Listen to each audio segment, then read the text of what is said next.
Hey everyone, if you're getting circular references like this in Excel, it can be annoying and slow down your file. So here are a few ways to fix it. I'll just press OK on my arrow here, and it's already going to show me where it is, but you may have multiple.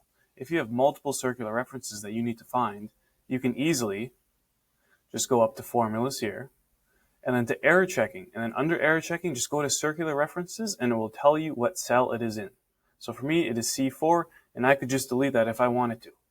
Now, if you want to enable them, you can just go to File, then to Options, and then from these options, I'll go to Formulas. And now I can do Enable Iterative Calculation.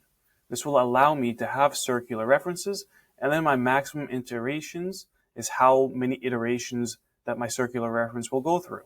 So if I have it at 100, it will add on 100 of that cell that it's adding onto itself.